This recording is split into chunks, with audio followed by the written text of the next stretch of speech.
bahas. Yang saya takutkan kalau nanti ini kita tidak pelajari, terjadi yang namanya syirik.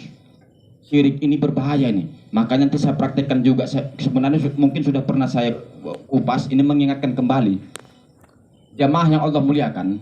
Apabila kita ziarah kubur, dengar ya, apabila kita ziarah kubur, cuman 4 nih yang dibuat. Cuman 4 nih saja yang dibuat. Siap itu balik. Kalau siap yang 4 ini balik. Maksudnya Ustadz, kalau cuma sanggup 1 nggak apa-apa, bisa pulang bisa. Kalau 2 boleh, 3 boleh, 4 boleh. Siap itu maksudnya jangan lagi di situ, nanti takutnya ada omongan lagi yang kita ucapkan yang membuatkan tadi runtuhnya tauhid kita, iman kita ini yang runtuh. Contohkan Ustadz, baik. Apa yang 4 ini saya kupas dulu. Apa yang 4 yang kita buat kalau kita di depan kuburan ziarah kubur? Yang pertama, yang kita baca di depan kuburan adalah ayat-ayat suci Al-Quran. Oh boleh, jadi Ustaz kalau di depan kuburan baca Quran boleh? Boleh. Kita niatkan ya Allah, ini bacaan Quranku, ku hadiahkan buat mendiang oma, atau mendiang ayah, atau mendiang atau mendiang anak. Boleh. Nyampe pahalanya. Lagi, Ustaz membaca Quran ini payah Ustaz, pakai kacamata ku tinggal. Kan hafal Al-Ikhlas, hafal An-Nas, hafal Al-Falaq, hafal Al-Fatihah, itu saja bacakan.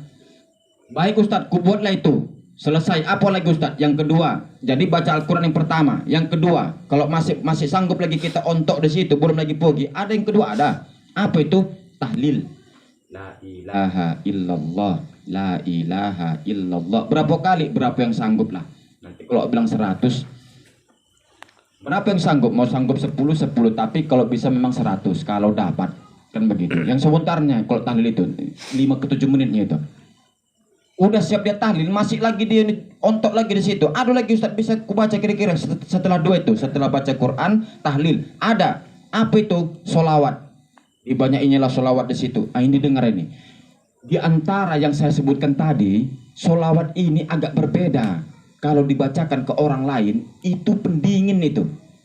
Makanya jamaah, nanti kalau punya uang jalan-jalan ke Mesir, ini perhatikan, saya kasih gambar. Orang Mesir kalau begaduh, batoka, begitu disuruh solawat, dua-duanya langsung solawat itu. Sallu ala Nabi, langsung solawat. Allahumma sholli ala sayyidina. Yang kawan tuh nanti begitu, padahal tadi sudah nak bertumbuh itu. Karena solawat itu mendinginkan hati manusia. Itu. Apalagi untuk orang kuburan, mendinginkan dia yang tadinya panas, dia kan api apa segala. Begitu masuk solawat, dingin dia. Makanya banyak solawat. Kalau yang ondak tadi menghadiahkan sama orang yang sudah meninggal. Ustadz, aku udah 3 kubur, solawatnya udah sampai 100, 1000 pun kubuat di situ. Kalau 1000 sampai Isya berarti di situ. Kan begitu. Apa lagi Ustadz bisa kubuat? Yang terakhir ada apa itu? Pas kayak kita membaca ketika sholat jenazah. Kalau dia mayitnya laki-laki, Allahumma ufir lahu warhamhu wa'afihi wa'fu anhu. Kalau yang perempuan dia misalnya oma, Allahumma ufir laha warhamha wa'afihi wa'fu anha. 4 sudah. Adapun adab, kalaupun masuk ke kuburan, kalau bisa jemaah mana atau mau mengikut guru, tinggalkan solok di apa namanya, di depan, di luar atau di luar area.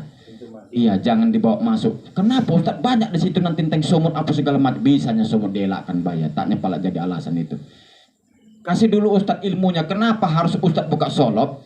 Karena saya pun mengikuti Imam Syafi'i. Imam Syafi'i datang ke Madinah. Perjalanan 6 jam kita naik bus. Begitulah dia tak pakai solok. Cobalah kita naik bus 6 jam. Segitu jauhnya. Dia tak pakai solok. Ditentengnya soloknya jalan kaki. Ditanya dia, Imam kenapa kau buka solokmu? Di sini banyak orang-orang soleh yang dikuburkan di sini. Kata ditunjuknya. Maksudnya orang-orang syuhada. Yang jadi masalah kita kalau ke ziarah kubur. Tak tahu kita kuburan itu mana orang soleh, mana tidak. Karena tak tahu tadi, maka tentenglah salep kita tadi. Kalau tahu pula tadi awak nampak awak ada ilmu batin awak, yang itu yang soleh, itu enak lagi. Ini tak tahu awak. Udah buka soloknya. Karena kita nggak tahu di antara kuburan itu ternyata ada orang soleh di situ jemaah. Dibuka solok sebagai apa? Adab bagi mereka. Adab bagi orang-orang yang di dalam kuburan. Itu sebagai adab saja. Kenapa tadi Ustaz batasi 4? Iya, karena yang saya takutkan yang kelima. Seandainya lah kita tadi sudah 4 masih duduk juga, yang kelima yang apa itu? Yang seringan saya ziarah kubur, tak dongar saya lah, karena rame pula ziarah kubur kalau udah besok mau puasa itu rame. Dongar, tak memang cuman pun tak dongar itu. Oh mak, kami balik dulu lah mak yo, izin kau dulu sama nenekmu, baliklah kami nek yo. Yang saya takutkan kalau menjawab neneknya, iyo kata kalau itu saya duluan lari itu, sempat itu terjadi saya duluan lari itu. Makanya jangan ada lagi yang ampat itu saja buat saya itu jangan lagi, ada lagi yang parahnya ada. Opung, cucu kau ini pun ndak masuk tentara, doakan lah yo, bisa yo ndak mau ketawa pun tak mungkin awak dah ustaz saya pikir juga tak dongar. Yang saya sanksikan, iyo kudoakan, kan gawat itu sempat menjawab dia. Orang meninggal tak bisa lagi mendoakan, itu saja ilmunya. Bukan karena itu, Ustaz, itu kayaknya pernah dibahas orang Salafi. Tidak, sebenarnya memang itu ilmunya. Orang yang meninggal tak bisa lagi dicakapi. Tapi kita bisa mengirimkan doa, ingat itu. Kalau dia nyeplak tidak bisa dicakapi lagi, gawat, kita yang gawat. Maka kamu pula, dan kamu habisi harta warisan itu kan gawat awak kayak gitu. Tak bisa menjual gara-garanya itu kan gitu. Nah, itu ilmu dalam ziarah kubur. Artinya begini, ketika kita memintakan opung, oh ya, ini cucuku ini tidak masuk dokter ini, tolong doakan, itu jatuh hukum syirik nanti jadinya. Itulah maksud saya tadi ini. Maka hindari yang ampat itu saja buat, sebab itu sudah pulang. Terakhir, Ustadz, apa hukum kalau besok mau puasa awak ada mandi apa namanya? Angger apa namanya?